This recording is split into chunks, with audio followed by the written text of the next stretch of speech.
Welcome to When Shadows Fall 2021. I wish to apologize. I'm sorry this wasn't uploaded yesterday.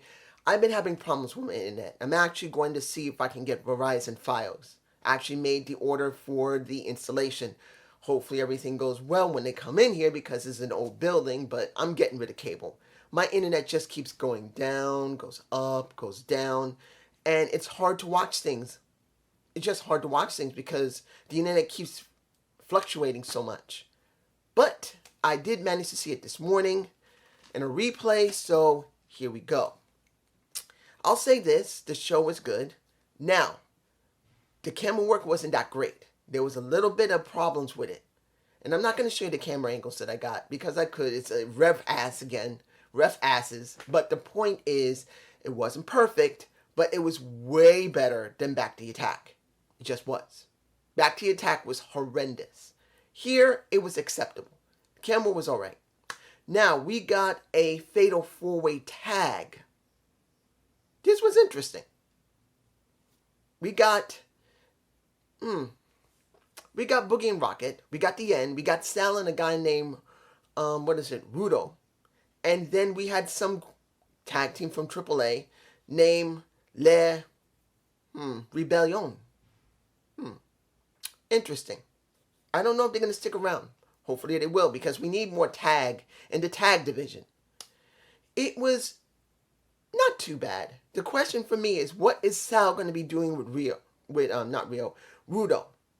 That's going to be the question going into this power. Will they keep this team together?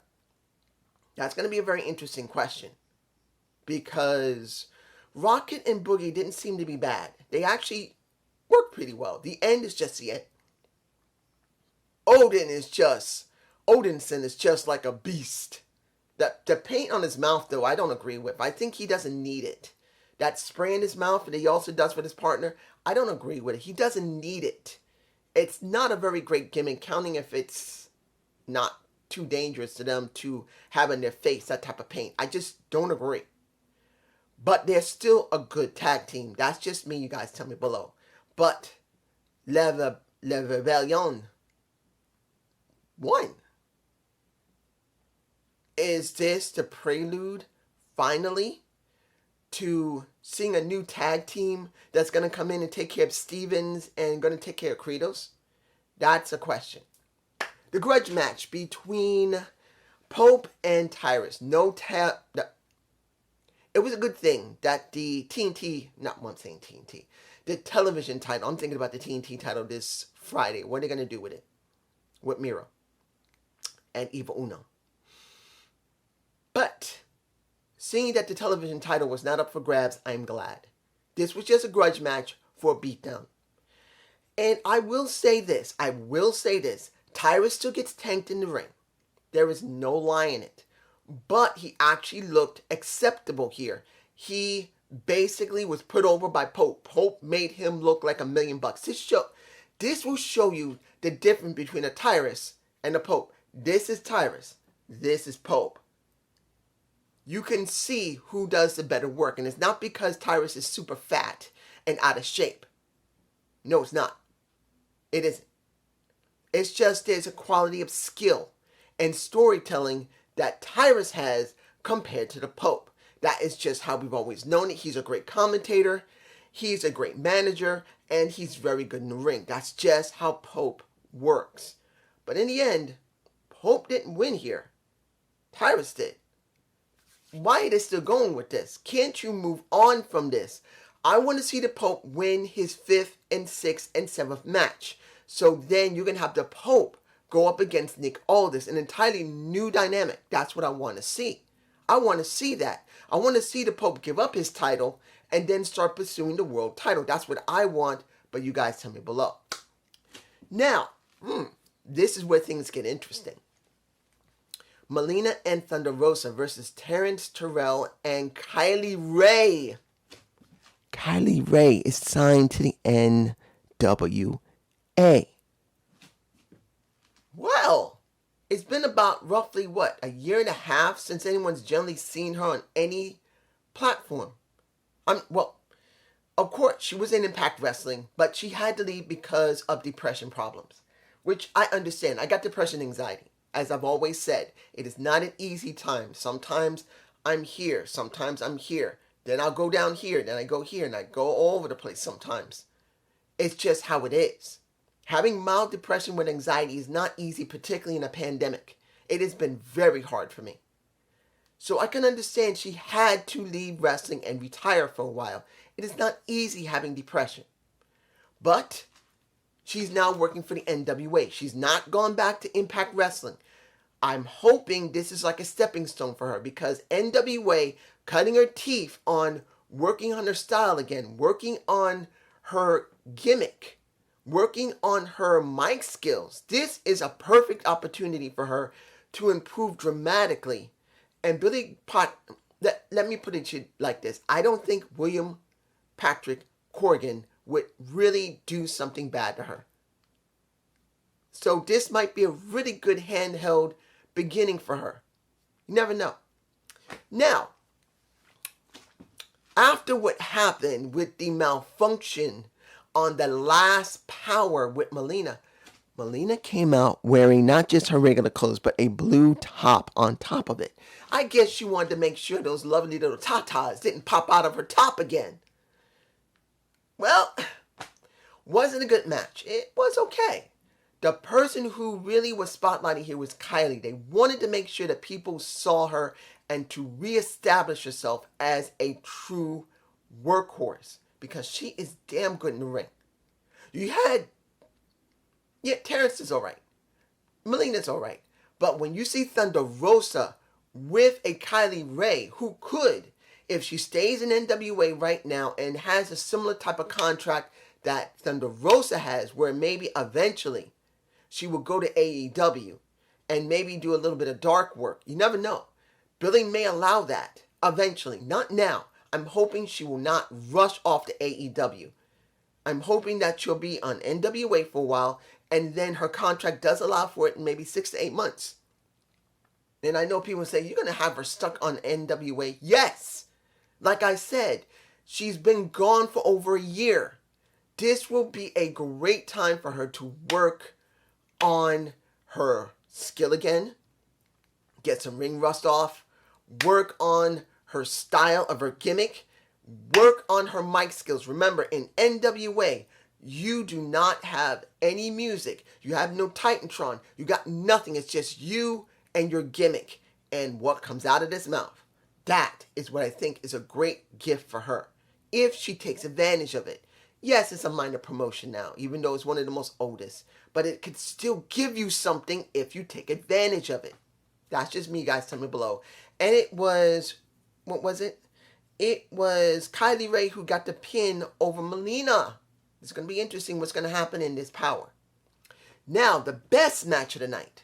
The best one. Fred Rosser of the Primetime Players versus Tate. I didn't expect JTG of Crime Time to show up on NWA. He's in my face. Guy looks like he's chiseled out of granite. He kept himself in good shape. Now, this is after Gasser had died, unfortunately. Gasgard. Sorry, my mistake saying Gasser. Gasgard. It hurts that the guy died the way he did. He did manage to save somebody a little bit, but seeing that he died the way he did at that beach was just horrid. It broke my heart. It just did. And seeing that his friend that he loved is still wrestling, and he was working with someone that he knew. Crime Time and the Primetime Players, they barely even interacted with each other, as far as I can remember. No, I don't think Crime Time ever interacted with Primetime Players. I think they did on house shows, but not on the main roster much, if ever. So I'm not sure. But this was a damn good match. They basically knew each other so well, they were pissing each other off that they couldn't take the advantage over each other. It was that good of a match for me personally. It had a good story. You got a former Crime Time player versus a former Primetime player. I actually want to see more of this interaction and a feud between them. I wouldn't mind seeing JTG be the face here and Rosser be the heel. And they could actually build off of that. That could actually be a good story. They got actual history in WWE.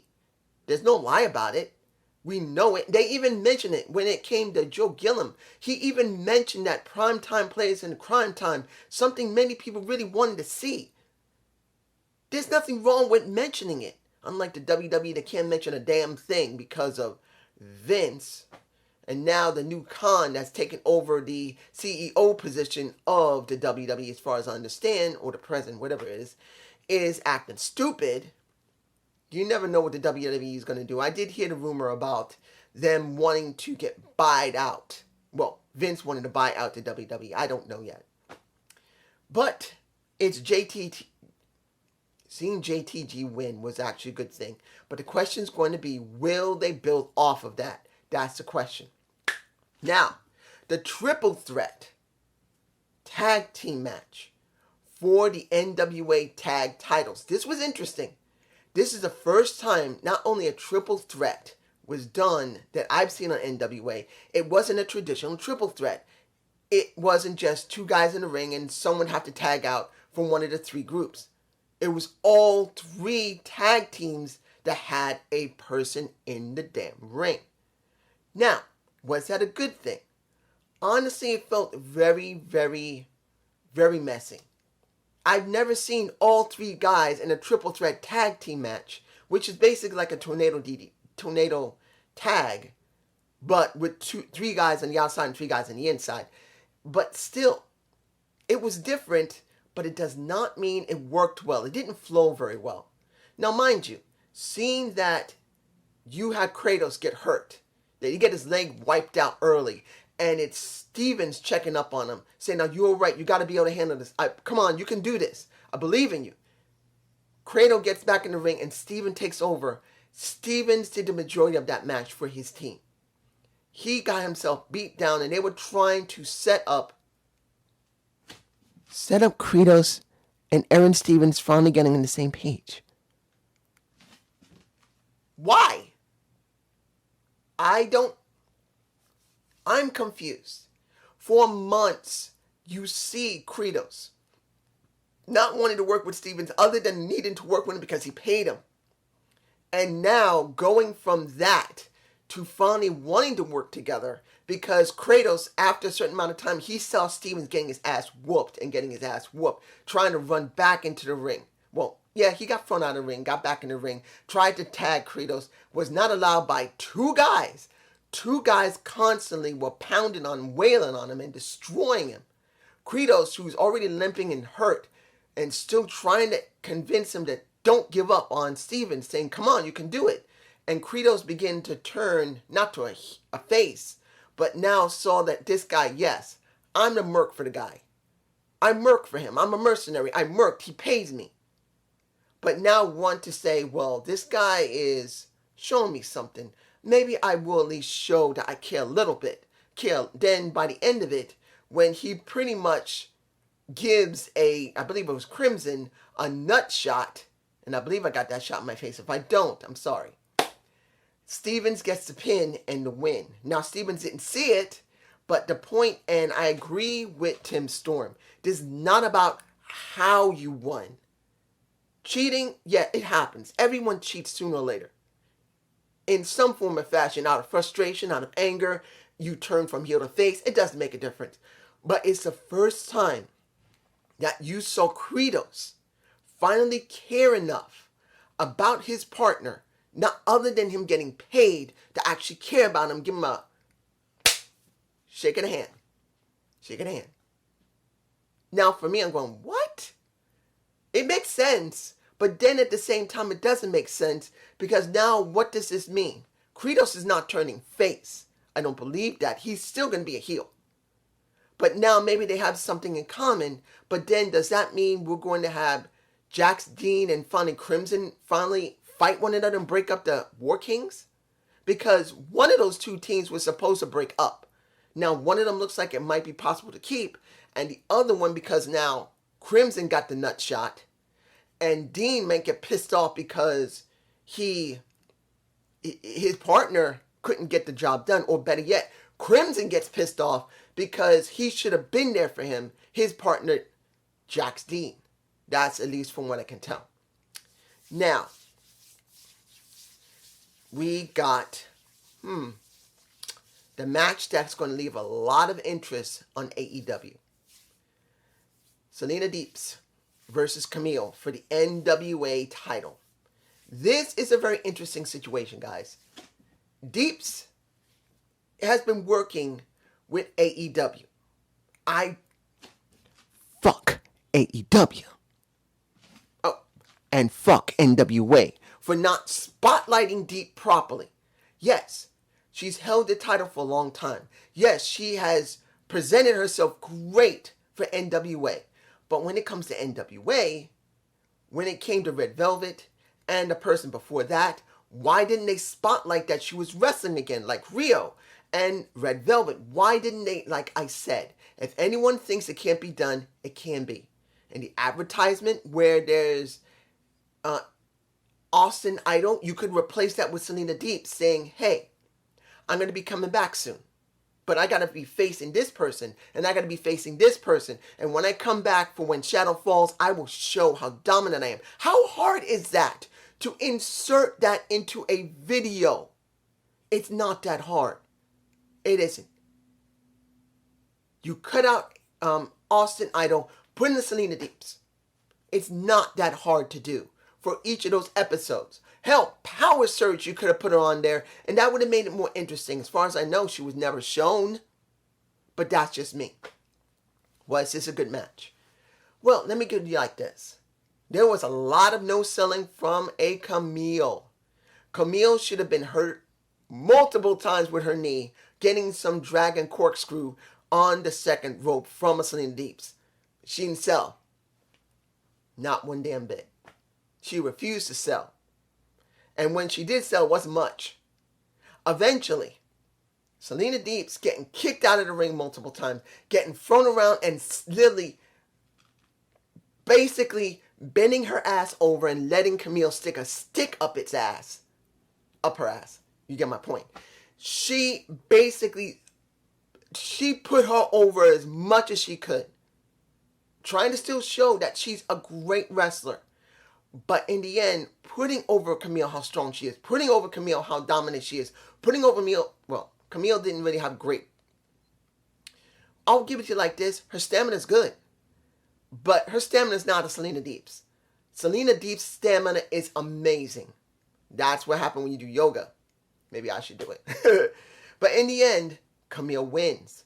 But what does that mean? Does that mean Camille is going to AEW? Does her contract cover that?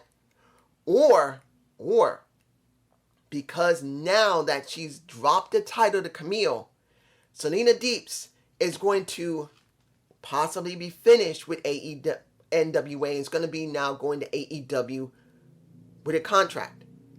That's going to be a big question.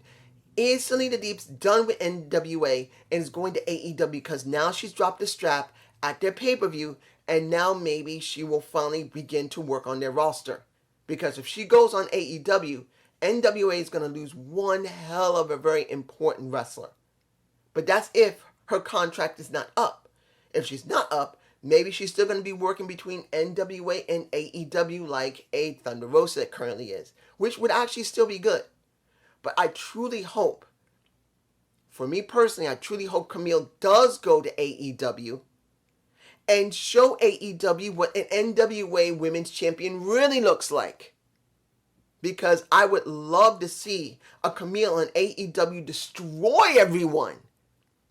And then when Jade Cargill is ready, Jade Cargill versus a Camille, AEW's most strongest woman, versus NWA's most strongest woman. Let's go, baby. That's just me.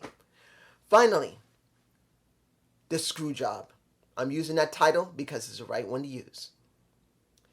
Nick Aldis versus A. Trevor Murdoch. Now, I'm going to say it right now. I knew Trevor was not going to win that title. I just knew he wasn't winning it there. It wasn't going to happen. 960 days for a Nick Aldis. They said it. That's more than 2 years and maybe 8 months. I don't even know how many years that is. How many? Right, 24. I don't even know. I'm bad at math. Was it a good match? It wasn't bad. You got a very good Nick Aldis and a good Trevor Murdoch. Now, Trevor wasn't the greatest and most fastest guy on the ring anymore. He is near my age, or just a little bit below it or above it. He's nearly 50. He's not young. Nearly 50. But it doesn't mean he can't still do some work in the ring. And the question's going to be, how long would it be before something screwy happened? Because at one point, Trevor did get slammed. And I got to say this, I enjoyed Velvet Sky's commentary. She was a lot more animated in this pay-per-view than she normally is on Power. She sounded way better. She had a lot of animation. Now, was it great? No, it was good though. And I did enjoy it. She really did give very good interaction, how she felt, how when Trevor got slammed on the floor by a Nick Aldis, she said, oh no, there are no mats out there. Oh, that hurts. No, he's going to be feeling that later. He's going to be feeling it. Yes, that's very basic. Anybody can do it. But from her, she sounded a lot more animated. And she has some very nice cleavage. Woo! Please, Bully Ray, if you didn't marry this woman yet, marry her. Don't let a woman that beautiful, who seemed very nice, go. If he does, if he fucks her over, I would be angry enough to go up to him and say, you bitch, and smack him in the face and then get my face basically caved in. Because who wouldn't want to be with Velvet Sky? She's a gorgeous woman who's very nice. But, going back to that, by the time near the end of the match, and you see a Trevor Murdoch finally getting the edge, Latimer comes out with a steel chair. It's in my face. He's saying whatever. Nick Aldis is on the floor. He grabs a steel chair. He whacks the ref in the back. The ref falls out of the ring. He's on the ground. Then he whacks Trevor. Then he gives him one very nasty elbow. Trevor managed to avoid. And then he grabs the steel chair, whacks a Nick Aldis. And then he nails a Nick Aldis and he thinks he wins. Nope. The screw job happens. Nick Aldis, while he's in looks like a Indian deathlock, the ref stops the match. Trevor Murdoch thinks he won, and he doesn't. Because as far as the ref saw, Trevor nailed Nick. So he thinks Nick is innocent, and he gives the match to Nick by DQ. I had that feeling was going to happen. I knew something was going to be. It was going to be screwy.